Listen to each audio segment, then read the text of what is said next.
Assalamualaikum lare-lare. Kepriye kabare dinten iki? Mugi-mugi Gusti Allah kang maringi kesehatan kanggo kita sedaya. Amin amin ya rabbal alamin. Sadurunge sinau, ayo berdoa bareng-bareng. Bismillahirrahmanirrahim. Rabbi zidni ilma warzuqni fahma. Tujuan sinau dinten iki yaiku ngidentifikasi jenis tembung utawa mengidentifikasi jenis kata. Ngirit energi. Energi yaiku kekuatan nindakake sakwijine usaha. Energi dibutuhake kanggo obah.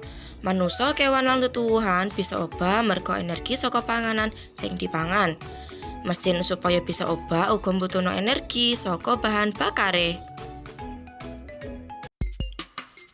Listrik mlebu desa. Rini lan Bima atine seneng banget. Omahe lagi dipasang instalasi listrik. Pancen desae lagi ana program listrik masuk desa. Sadurunge ana listrik, kanggo sarana madangi omahe mung nganggo ublik, senter, lan teplok. Saiki Rini lan Bima sregep sinau. Lampu kang padhang nuwuhake semangat anggone sinau.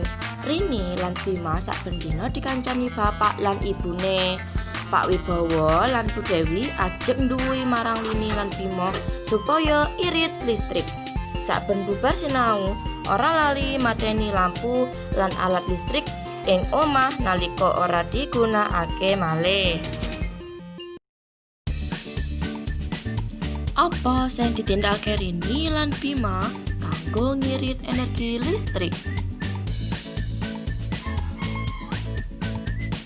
Ya, saben bubar sinau, Rini lan Bima mateni lampu lan alat-alat listrik sing ora digunakake.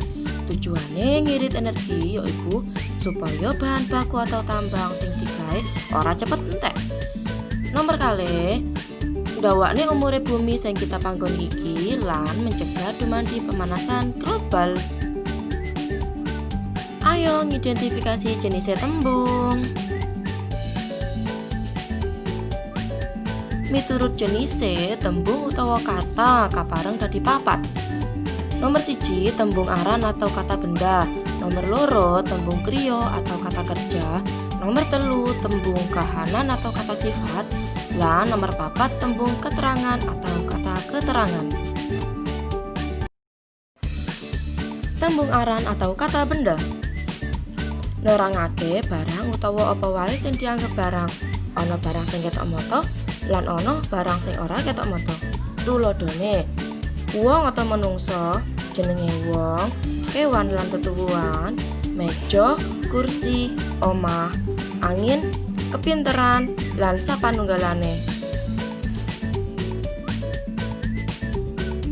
Tembung kriya atau kata kerja nerangake tumindak utawa panggawean. Nah, tuladhane niku yaiku gawa, nulis, masak, dolanan, lan sapanunggalane. Nah, sawise mengerteni bab tembung aran lan tembung kriya, ayo coba diisi sareng bapak lan ibuke.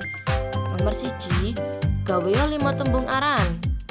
Nomor 2, gaweya 5 tembung kriya. Nomor 3, isuk mau adik ngumbah sepeda nggunakake sampo. Jroning ukara ing dhuwur sing klebu tembung aran yaiku Alhamdulillah sinau bareng Ustazah Quratul A'yun sampun nggih. Ustazah akhiri assalamualaikum warahmatullahi wabarakatuh.